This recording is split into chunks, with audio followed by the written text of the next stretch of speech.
Bro কী খবর সবার? Last 2-3 দিন কোনো ভিডিও আপলোড করতে পারিনি।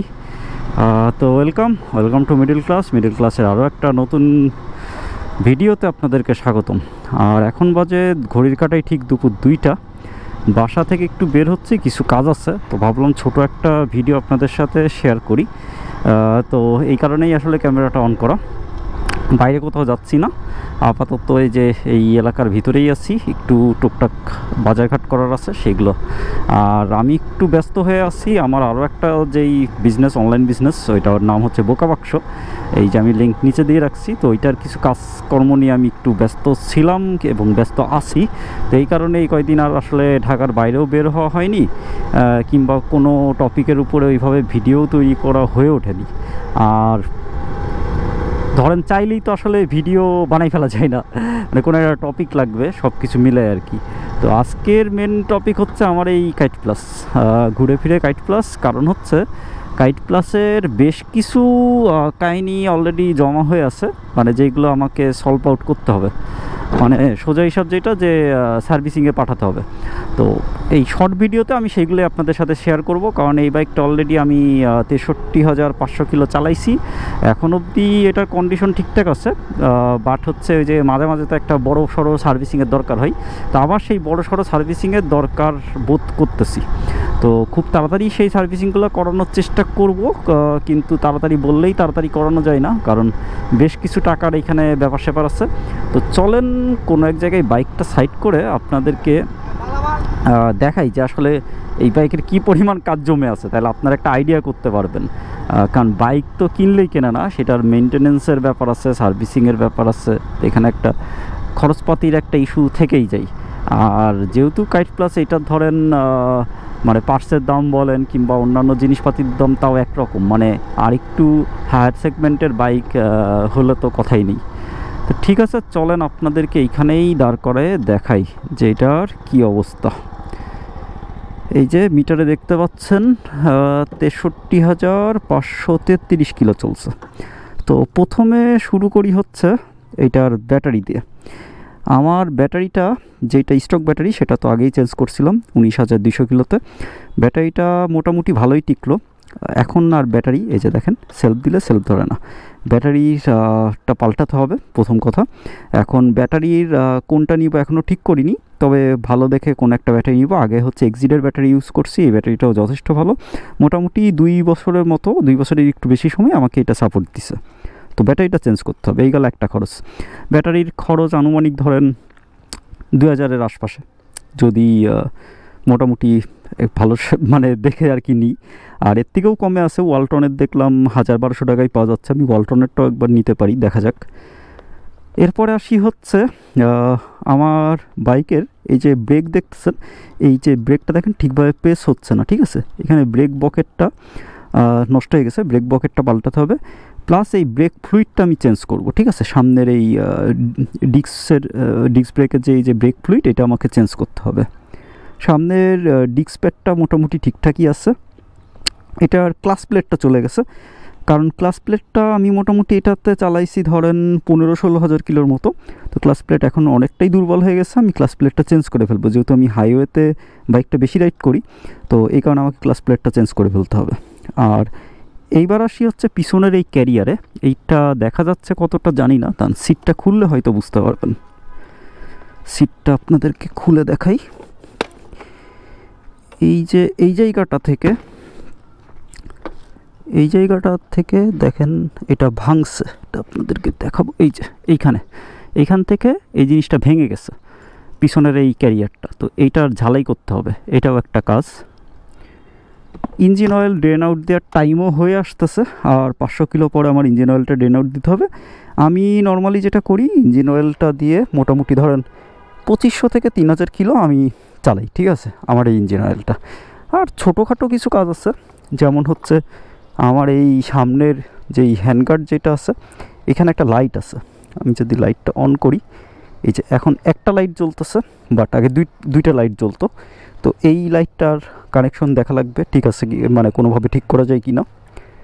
আর এছাড়া যেটা হচ্ছে আপনার ছোটোখাটো, যেমন হচ্ছে সামনের এই যে লেফট সাইডের যে ইন্ডিকেটর দেখেন, ইন্ডিকেটরের লাইটগুলো জ্বলতেছে, এই যে লাইট জ্বলতেছে, বাট হচ্ছে এইখানে এই লাইটটা জ্বলে না, ডান দিকেরটা জ্বলে, বাঁ দিকেরটা জ্বলে না। তো এই লাইটটা চেঞ্জ করতে হবে। এরকম ছোটোখাটো কিছু ইস্যু আছে। আর এছাড়া বড় দাগের ভিতরে আর একটা খরচ আছে, সেটা হচ্ছে যে পিছনের সাসপেনশনটা দেখছেন, সাসপেনশনের এখানে যে রাবারটা থাকে, রাবারটা ক্ষয় হয়ে গেছে। তো আমি চিন্তা করতেছি 2টা সাসপেনশন আমি চেঞ্জ করে ফেলবো, কারণ এটা মোটামুটি যেহেতু 63,000 64,000 কিলো চলে গেছে, তো আমাকে এটা চেঞ্জ করতেই হবে। আর পিছনের টায়ারের অবস্থা খারাপ, টায়ার মোটামুটি ক্ষয় হয়ে গেছে, সামনেরটা ঠিক আছে, পিছনের টায়ারটা চেঞ্জ করতে হবে। আর 2টা টায়ারের টায়ার জেল নতুন করে ইনস্টল করতে হবে। তো এই হচ্ছে মোটামুটি। আর এই যে দেখেন, এটা রাবার গায়েব হয়ে গেছে, রাবারটা নেই। তারপর হচ্ছে এখানে যে চেন আছে, চেসিসের সাথে এখানে একটা চেনের রাবার থাকে, চেনের রাবারটা ক্ষয় হয়ে আছে। সেই রাবারটাও আমি রানারে কথা বলছিলাম, রানারে পাইনি। এই হচ্ছে টুকটাক ব্যাপার। এখন ব্যাপার হচ্ছে যে এটা মোটামুটি রানারের পার্টসপাতি কিন্তু পাওয়া যায়, ঠিক আছে, পাওয়া যায় না তা না, কিন্তু সব পার্টস সবসময় ওদের সার্ভিস সেন্টারে থাকে না। আর কিছু পার্টস আছে যেটা রানারের বাইক বা রানার কোম্পানি ওই পার্টসগুলো বানায় না কিংবা বাজারে ছাড়ে না। যেমন আমার ধরেন এই যে চেন রাবারটা, আমি আমার ধরেন আমি 6 মাস 7 মাস ধরে আমি ট্রাই করতেছি চেন রাবারটা ম্যানেজ করার জন্য। রানারের কাছে আমি বললাম যে আমার এই বাইকের কাইট প্লাস এটার চেন রাবারটা লাগবে, তারা আমাকে চেন রাবারটা বলছে যে না, এটা তারা বানাই না। তো এখন কথা হচ্ছে এটা, ভাই আপনারা বাইক মার্কেটে ছাড়তেছেন, কিন্তু বাইকের প্রপার পার্টসপাতি যদি সাপ্লাই দিতে না পারেন, এটা রানারকে একা বলতেছি না, প্রত্যেকটা বাইক কোম্পানি তারা মনে করে যে তাদের দায়িত্ব কর্তব্যই বাইক বিক্রি করা পর্যন্ত শেষ। রানারের আমি অনেক সুনাম করি অবশ্যই, মানে যা এই প্রাইজে যা দিচ্ছে সেটা অবশ্যই ভালো, এখনও সুনাম করতেছি। কিন্তু রানার কেন, প্রত্যেকটা কোম্পানিরই কিন্তু এরকম অসংখ্য গাফিলতি আছে। তার ভিতরে মেজর যেটা, সেটা হচ্ছে এই সার্ভিস আর পার্টস অ্যাবিলিটি। তো এইটা একটা কিন্তু মেজর ইস্যু আমাদের, মানে আমরা যারা আসলে বিশেষ করে যারা বাইক নিয়ে ঢাকা শহরের বাইরে, মানে শহরের বাইরে মুভ করি, ঢাকা শহর বলে না, যে কোনো মানে আপনি আপনার এলাকার বাইরে মুভ করতেছেন, সেই ক্ষেত্রে বাইকটা কিন্তু আরও বেশি টেক কেয়ার করা লাগে বাইকটাকে, কিংবা প্রপারলি মেনটেন করে রাখা লাগে। তো আমি এখন একটা ট্যুরে যাব, আমি এর আগে যেমন হয়েছে যে আমার ট্যুরে যাওয়া দরকার, আমি উত্তরা থেকে সেই আপনার তেজগা গেছি রানারের সার্ভিস সেন্টারে, ওইখানে গিয়ে দেখলাম যে আমার ক্লাস প্লেট নেই, রানার কাইট প্লাসের ক্লাস প্লেট ওদের স্টক আউট। ওইখান থেকে গেলাম আবার 60 ফিটের থেকে কালেক্ট করে, তারপরে এই যে হ্যাসেলগুলো, মানে এইটা একটা মানে মেজর ইস্যু যে ওদের পার্টসগুলো প্রপারলি পাওয়া যায় না। শুধু ঢাকাতে না, ঢাকার বাইরের অবস্থা আরও খারাপ। এটা আমি বলবো যে প্রত্যেকটা কোম্পানির উচিত এই বিষয়গুলোতে একটু নজরদারি দেওয়ার। যারা বিশেষ করে মানে এই কোম্পানিগুলোর গাড়ি কিন্তু প্রচুর আছে, মানে আপনি দেখেন বাজারে কিন্তু প্রচুর তাদের গাড়ি আছে, কিন্তু আপনি খুঁজতে যান তখন ওরা বলবে যে হ্যাঁ আমাদের এতগুলো সার্ভিস সেন্টার আছে। আরে ভাই, সার্ভিস সেন্টার আপনার 20টা আছে না 2টা আছে সেটা আমার দেখার ইস্যু না। আপনি সারা বাংলাদেশে দরকার হলে 2টা সার্ভিস সেন্টার রাখেন, কিন্তু সেই 2টা সার্ভিস সেন্টার প্রপারলি রাখেন। সার্ভিস সেন্টারে রিং দিলে যেন তারা টাইম মতন ফোনটা রিসিভ করে, সার্ভিস সেন্টারগুলোতে যেন পার্টস প্রপারলি অ্যাভেলেবেল থাকে, এই ব্যাপারগুলো আপনারা এনশিওর করেন। আপনারা সারা বাংলাদেশে আমার 500টা সার্ভিস সেন্টার দেওয়ার লাভ কি, যদি আমার 500টা সার্ভিস সেন্টারের ভিতরে 450টাতেই যদি আমার পার্টস না থাকে? ব্যাপারটা হচ্ছে এইটাই। তো ঠিক আছে, বাইকের যেই কাজগুলো দেখালাম এইগুলো মোটামুটি করতে আমার বেশ ভালো অঙ্কের টাকাই লাগবে, যা বুঝতেই পারতেছেন। তো দেখা যাক, শীত তো অলরেডি পড়েই গেছে, আমিও একটু ঝামেলাই রয়েছি, এই কারণে কোনো জায়গায় ট্যুরে বেরোতে পারতেছি না। আমারও ট্যুর দিতে মন চাইতেছে, ক্যাম্পিং ট্যুরে বিশেষ করে যাইতে মন চাইতেছে। তো দেখি বাইকটা মোটামুটি ঠিকঠাক করে হয়তোবা একসাথে সবগুলো কাজ না করতে পারলেও মেজর কাজগুলো, আসলে সবগুলো কাজই মেজর, কোনোটাই মানে ফেলায় রাখার মতন কাজ না, তাও আগে পিছে হয়তোবা করতে হবে।